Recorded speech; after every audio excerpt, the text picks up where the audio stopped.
इस साल 2024 में जीवित पुत्रिका व्रत जितिया व्रत कब मनाई जाएगी, कब है नहाय खाए, कब है पारण, जिनकी सास है वो इस व्रत को कैसे करे, जिनकी सास नहीं है वो जीवित पुत्रिका व्रत कैसे करे, पूजा का सरल विधि क्या है, और अगर आप पहली बार व्रत उठा रहे हैं तो व्रत से पहले सारी बातें आप जरूर से जरूर जान लीजिए। नमस्ते दोस्तों, कैसे हैं आप सब। मैं आशा करती हूँ आप सब बहुत ही अच्छे हो। कि दोस्तों, जीवित पुत्रिका का व्रत हर माताएं अपने संतान की लंबी आयु और उनके स्वस्थ जीवन की कामना के लिए ये व्रत करती हैं। ये व्रत 24 घंटे का निर्जला व्रत होता है। इसमें कोई भी गलती की माफ़ी गुंजाइश नहीं है। इसलिए अगर आप पहली बार व्रत उठा रहे हैं तो व्रत से पहले सारी बातें आप जरूर से जरूर जान लीजिए। जितिया व्रत जो होता है वो आश्विन मास के कृष्ण पक्ष की अष्टमी तिथि को मनाई जाती है। एक दिन पहले यानी 7वीं तिथि को नहाय खाए होता है और 9वीं को इस व्रत का पारण होता है। ठीक है।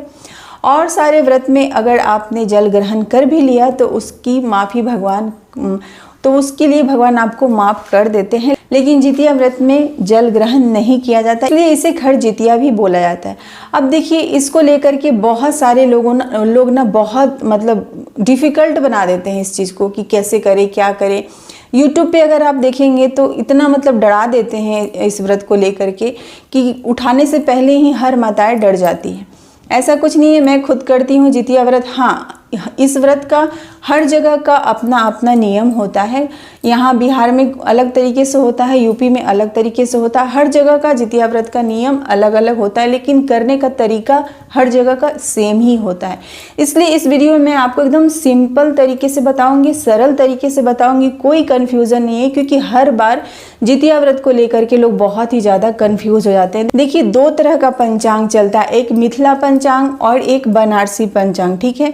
दोनों पंचांग के अनुसार आप ये व्रत कर सकते हैं। मिथिला पंचांग का हमेशा क्या रहता है कि 3 दिन से ये व्रत लोग करते हैं। जरूरी नहीं है कि 3 दिनों का ही व्रत करें, बहुत लोग करते भी हैं, अपना अपना श्रद्धा है।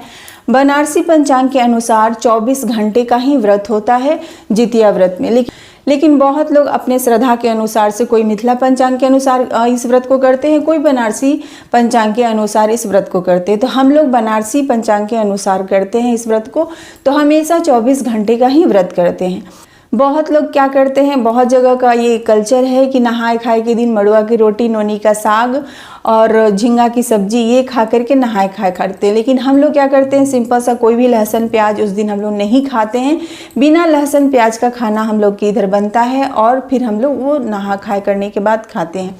नहाय खाए कैसे किया जाता है, नियम है कि इस दिन आपको गंगा स्नान किया जाता है। अब हर जगह गंगा नदी तालाब तो नहीं मिलता है, तो स्नान करने वाले पानी में ही आप थोड़ा सा गंगा जल डाल के स्नान कर लीजिएगा। ठीक है। इसके बाद नहाय खाए करके भगवान सूर्यदेव को जल चढ़ाना इस जितिया व्रत में काफ़ी महत्व माना गया है। तो सूर्यदेव को जल चढ़ाने के बाद जीमूतवाहन भगवान की पूजा करने के बाद आप लोग नहाय खाए कीजिएगा। ठीक है।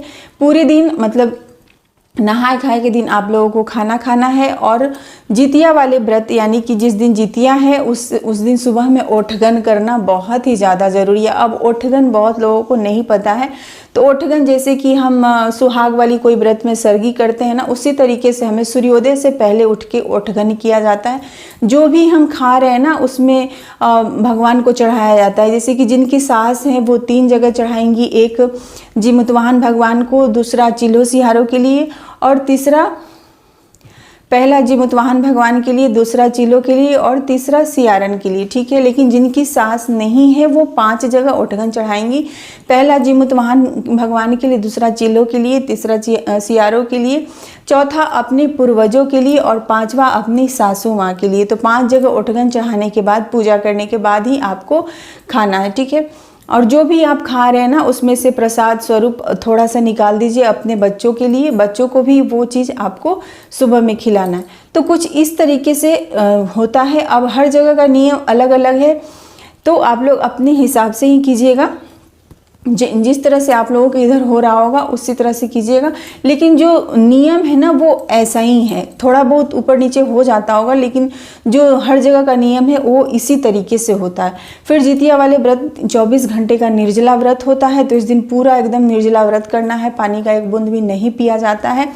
अपने मुख से मतलब जितिया वाले व्रत कोशिश कीजिएगा कि कम ही बोले, कुछ मतलब काट छाट भी नहीं करना चाहिए, जैसे सब्जी वगैरह काटे और सब्जी में अगर कोई कीड़े वगैरह कट जाते हैं तो वो अशुभ माना जाता है। इसलिए इस दिन जितिया वाले व्रत के दिन कुछ काट छाट करने से भी बचना चाहिए। झाड़ू बहाड़ू पोछा पोछी ये भी थोड़ा कम ही करना चाहिए, क्योंकि अगर जितिया व्रत में आपके हाथ से कोई कीड़े मकोड़े भी मर जाते हैं तो वो बहुत ही ज़्यादा अशुभ माना जाता है। तो इस दिन जितिया वाला जो व्रत है उसका थोड़ा सा नियम है कि पोछा वोछा कम करें, झाड़ू वगैरह थोड़ा कम करें, सब्जी वगैरह काट कुट कम करें। अगर आपके घर में कोई है तो कोशिश करें कि उनसे ही करवा लें, अगर नहीं है तो कुछ ऐसा सब्जी बनाए जिसमें कि आपको काट छाट ना करना पड़े, ठीक है। अब चलिए जान लेते हैं कि इस साल 2024 में जितिया व्रत मनाया कब जाएगा। तो देखिए इस साल 25 सितंबर को जितिया का व्रत मनाया जाएगा, 24 सितंबर को जितिया व्रत का नहाय खाए है और 26 सितंबर को जितिया व्रत का पारण है, ठीक है। इससे पहले उठ करके आपको पारण करना है और चील्हो सियारों को आपको जिमितमान भगवान का पूजा करने के बाद चील्हो सियारों को न चना और खीरा चढ़ाया जाता है। और चना खीरा चढ़ाने के बाद झींगा के पात पे, अच्छा हाँ, जिनकी सास है ना वो खली सरसों नहीं चढ़ाएंगी और जिनकी सास नहीं है वो जितिया व्रत के दिन खली और सरसों का तेल भी चढ़ाया जाता है, ठीक है। पारण सुबह उठ करके सूर्यदेव को जल चढ़ाने के बाद जिमितवाहन भगवान का पूजा करने के बाद चिलो सियारों को भी पूजा किया जाता है। इसके बाद आप लोग पारण कीजिएगा। पारण कैसे किया था? गरम गरम चीज़ से ही पारण किया था, कुछ भी बासी वगैरह इस दिन नहीं खाना, यानी कि मतलब पहले से बना हुआ है वो खा ले, नहीं, गरम गरम खाना बना के ही खाया जाता है। और जितिया व्रत के दिन जितिया व्रत का कथा सुनना बहुत ज़्यादा ज़रूरी है। तो जब जितिया व्रत के दिन आप लोग पूजा वगैरह कर लीजिएगा तो कथा ज़रूर से ज़रूर सुनिएगा, क्योंकि कथा सुनना काफ़ी महत्वपूर्ण होता है जितिया व्रत का। तो इस तरीके से आप लोग जितिया व्रत कर लीजिएगा। देखिए मैंने बहुत ही सरल उपाय बताया है, क्योंकि जो मैं करती हूँ और मेरे इधर जो किया जाता है वही मैंने बताया है। अब आप YouTube पे देखेंगे ना तो बहुत लोग इतना डरा देते हैं इस व्रत को लेकर के कि कोई भी माताएं पहली बार इस व्रत को उठाने से पहले 10 बार सोचेंगी। ऐसा बिल्कुल नहीं है। मैं खुद करती हूँ और कई सालों से मैं करती हुई आ रही हूँ।